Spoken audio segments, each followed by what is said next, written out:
You can see on Wednesday, the last time I made the recap video, I had a red day. I lost $2,700. That's, that's a pretty manageable size for me. But on my green days, they are usually a lot bigger than that. Oh man, the market is hot. There's so much plays, the Bitcoins, the electric vehicles, small caps, large caps, lots of momentum and volume. So let's get into it. So yesterday was Thursday. I traded NCTY. So if you guys remember, this is a Chinese stock that started running on the beginning of the week. And yesterday was the fourth day that's gapping up. Locate on this was very expensive, and this was a tricky stock to trade. Because early on in the morning, there were plenty of locates. They were cheap in the morning. And just as they squeezed out every single person, every single short out near the top here, all of a sudden the locates ran out. And a lot of the brokers restricted short on this stock unless you have already located a lot of shares. You can see I was short on the stock around 23.50s range in the morning on this morning push. I covered half of it down here on 20.50s, but I wanted to see whether it's going to retest the highs again or break down lower. You can see, we reclaimed really quick and squeezed up, and I cut the rest of the short. So turned out to be a loss on the first trade, and that's okay. On the way up, I covered everything, took a loss on the short first, and right here is where I started scaling in. On the short side, around 27s, there were just basic scalps for now until I see whether the stock is gonna keep on holding or breaking down. So I was all out of that short by around this area right here, 23.50s on the short, and then the stock started holding around this 22.50s area. That's why I was actually interested to trying a long trade, which it didn't work. You can see we got a nice breakout to 25s, and that rejected, and we sold back down, and that's where I got out of my long position, for a loss, of course, and started scaling in short. So this trade turned out to be green on the short side, but loss on the long side. But I like tickers like these because there's a lot of range. So even if you lose money early on, I think it's totally fine as long as the risk is followed, risk management intact, and then because it has such a good range. Once it shows the actual direction and confirms, once it breaks down this $22 mark, this thing just faded down to 17. So had a nice short scaling into the 23s, and unfortunately I didn't have much size on the short side once it breaks down, because even though the trade confirmed on these lower float stocks, I don't like shorting into weakness because a lot of times they trap and consolidate and squeeze out higher. I mean, you could say that, oh, you should have added on these like tiny little bounces to 22s. But with these lower floats, a lot of times they can actually bounce a lot further than what most short sellers think. Again, 1.7 million shares floats, that's micro float. So I didn't want to, add on weakness when I'm short on the stock. And I mean, it's all clear in hindsight that I should have, but hindsight is 2020. So anyways, even though I only have a small position, I'm trying to let it work, and we got some very nice covers, some small here, I added some small. The biggest cover was around the $20 and $19 area, and I was all out actually by that point. And when I come back near the end of the day, it did fade all the way down to 16s. At the end of the day, around 3 o'clock, 3:30s, I really shorted some small, $18, and then I faded it to around 17s by the end of the close. So the trade is green on the short side and red on the long side, but just could have maximized it so much more, but it is what it is. So that's the main trade yesterday. The other trade that I was also focused on was CBAT. So this stock is one that I have traded many times. I was looking for the short side just because if you read the news, it's pretty much fluff. And on the day, it gapped up to $9, right here, $9 range. I had a small short pre-market, around 9s, but I covered everything here, just because, it did look like it wants to spike out of the gate into the open, and I had a small pre-market size, so I'm just gonna cover out every single shares and wait for the open to confirm.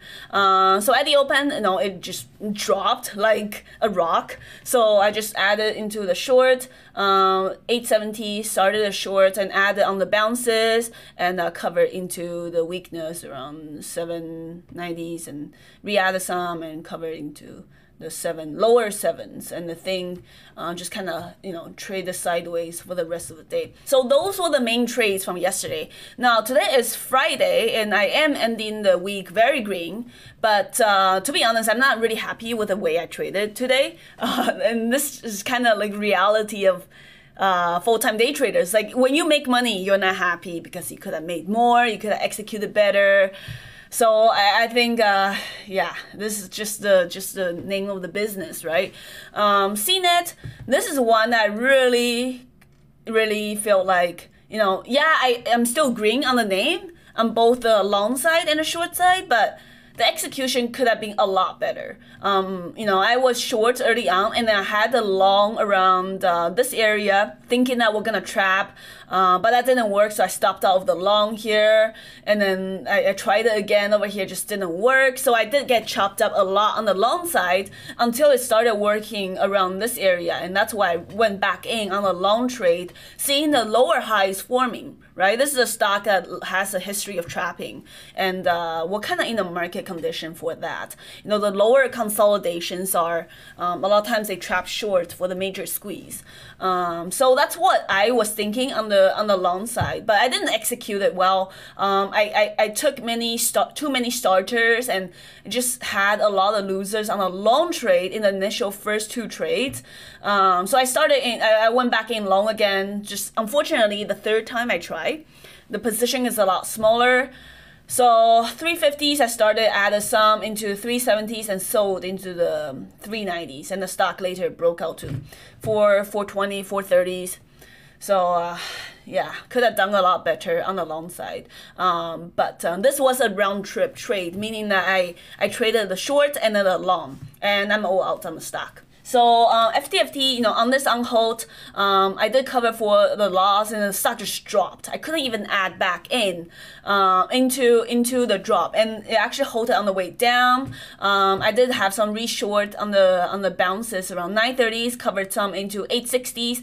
When it bounced, I tried to reshort it again, covered some for a small loss. If you were watching how the stock was trading around this area, $10, you can see once that $10 broke out for a quick second, it just got slammed right back down. So that means there's a lot of people trying to get out around the $10, 1020s area, and I want to join them selling the stock. So I shorted it around 970s, added into the winner here $9, covered some small, and covered almost everything around 817s. So that was nice, and I did go back and re-hit some small 850s, and but the stock was a little bit choppy, getting kind of choppy around the 10:30 and then to 12 o'clock area, so that's why I got out. So on this stock, I was all short. It was a green trade, but had to take some decent sized losses early on, but made it all back. That's just the importance of risk management. Again, that's the most important part in trading. It's not about always making sure every single trade is a winner. Like that's just not how trading works. So NEO, unfortunately, even though it is a green trade, it's a stock that I felt like I really could have done a lot better. It was really choppy early on, and I avoided that. I did get chopped up early on the long side, as you can see. Ended up with a small profit just buying the dips on NEO, but it was just a lot of choppiness. And even on this breakout above 58, I started longing here, and the stock just, I had a lot of not a lot of very clean, very strong breakouts, and it didn't do that until later on, went to 59. You can see it seems like the breakouts are being sold into. It just had a lot of trouble trending up, and I did go back and re-long some, but not really happy with my executions on NEO. Could have been a lot better. I think on the long side, even though I did ended the day green and on this trade green, it's just. I think today I was both a little bit too patient and not patient enough, if you know what I mean. So MARA is the third stock I traded today. I had some decent gains on the long side, but unfortunately I got chopped out on the short side. I understand that this thing trades with Bitcoin. It kind of just mirroring the Bitcoin price action, but it did get a lot of chop later on around the 10:30 to 11:30. I got chopped out on the short side mostly. The long side worked out pretty well. I was buying the dips and selling into the rips, but on the short, when I started scaling in shorts around this area, you can see I definitely got chopped up. So, man, I was a little bit frustrated with MARA. It is up 4 days straight. So that's why I was trying to think that, okay, we can get some of those major profit taking into the weekend.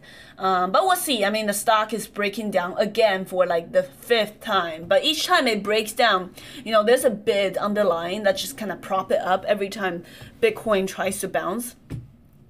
So we'll see. I'm all out of the position, but there might be a secondary trade later on in the afternoon, closer to the end of the day. So today I also want to address this concern I've been seeing in my comment section. People seem to be very concerned and very worried about my trading account, whether I'm taking these big losses and if I'm actually profitable or not. So, I mean, I show the losses because the way I think is, it's normal to lose in day trading. In fact, you can tell a lot about whether a person is a really experienced trader or not, and whether they trade full-time or not, by the way they talk about their own losses and the way they view others' losses. So even though people are concerned about these losses, $2,000, $3,000, $5,000, $7,000 losses that I'm taking on my red days, my green days are usually far bigger than these red days. And that's just kind of the reality of day trading. You can see on Wednesday, the last time I made the recap video, I had a red day. I lost $2,700. That's a pretty manageable size for me. But on my green days, they are usually a lot bigger than that. And today too, I mean, today it's not a major green day just because I don't think I traded well. But today I'm ending the day pretty green too. So that just goes to show you it's okay to lose. It's okay to take these red days as long as they are managed and controlled. And even in my recent live trading recording video where, you can see me trading, executing the trades where I lost, $5,000 within the first 5 minutes. I don't know how many people actually watched till the end and saw that I made that back and more and ended with a 5-figure day. And, the thumbnail of that cover is, watch how I lost $5,000 within the first 10 minutes. But, like instead of showing that, oh, look at how much I made at the end of the day, a 10-figure in a thumbnail, that's why I chose to show. Because I think that's a more realistic reflection of day trading. In day trading, you have to be able to accept that you are gonna have red days, you are gonna lose money, you are gonna have some real money on the line, and the risk is definitely there in order to make profits. That's the name of the game in this day trading business. If you're not okay with taking losses, and then this is not the kind of business for you. Like, this is not for you. This career is not for you. If you're not okay with losing, $2,000 to make $10,000, like, this is not for you. And I understand that if I start making videos such as, oh, look how I made $12,000 on Tuesday, $3,000 on Monday, and $8,000, almost $9,000 yesterday on Thursday, the videos will probably get a lot more views. But I don't think that's a realistic depiction of day trading. And that's just not my style. That's not the kind of videos I enjoy making. That's not the videos that I want to make. And frankly, there's plenty of videos like that out there. And that's totally fine if that's what people want to see. But that's just not my style, right? Again, I go over this topic in a lot more detail in my video called How Much Money Do Day Traders Make? If you're interested in checking that out. And also for the newer traders, you're gonna learn so much more from somebody going over the trades like this, like what I'm doing right now, explaining the entries, the executions, how they cut their losses, how they manage their risk and add into winners, cutting their losers. You're gonna learn so much more like this than to see a P&L slapped in your face. Again, that's my opinion and I'm gonna stick to it. So anyways, for the people who are genuinely concerned about my trading account, my P&L, and whether I'm making money or not, thank you for the concern, but I'm doing very, very okay. As for the other people who are not so positive, like this guy KKP, don't worry, you'll have bigger red days coming soon. And I absolutely agree with you because that $2,300 loss is very small for me. And I'm really confident that yes, I will have bigger red days, but guess what? My green days are gonna be much bigger than my red days. And also, I think the way people write in their comments, whether it's really positive, really negative, regarding other people's losses, it's a very real reflection of their own trading journey, right? If you think about it, no happy, profitable trader who are doing well, who are learning well, is ever so angry in the comments, trying to put other people down. So if these two people are watching this, like, I'm not trying to put you on the spot, but I'm sorry for your losses. But I would really encourage you to kind of spend more time reviewing your trades. You know, if you're watching my videos, I hope you learn something from my executions and spend that time to really go in, review your trades, see what your mistakes are, and work on your own setups and work on your own trading. And also just be more positive. Your P&L curve will likely follow suit as well. You can tell a lot about a trader's experience and how they are doing in their trading by the way they talk about their own losses or other people's losses. So yeah, sorry about that long-winded conversation about profits, losses, risk management, but it's just something I strongly believe in. And I think, learning how to manage my own, risk management and taking losses, cutting losses, it's something that, I wish I was taught early on. I wish I knew that in my first year of trading. I just remember trying to averaging down into the losers, doing whatever it takes to try to make a red position go green. And a lot of times that's how you build these terrible habits of not following your stops, adding to a loser, and using much bigger sizes on a losing and a stock that's trending down. In trading, it's more important understanding how to lose and how to accept these losses than it is to make money. Because it doesn't matter how much money you make on your green days if you cannot keep them. Anyways, I hope you guys enjoyed and learned something from this video. I would appreciate it if you drop a like at the bottom of the video, and feel free to leave any questions in the comment section as well. Thank you guys for watching, stay positive, and I'll see you guys next time. Hey guys, thanks for watching. I hope you enjoyed the video and the bad jokes. If you want to see more day trading content, make sure to subscribe and follow me on Twitter and Instagram for more. If you'd like to trade with me daily and get my free weekend watch list and trading journal, make sure to check out the links below for more resources. Stay green, stay positive, and I'll see you guys next time.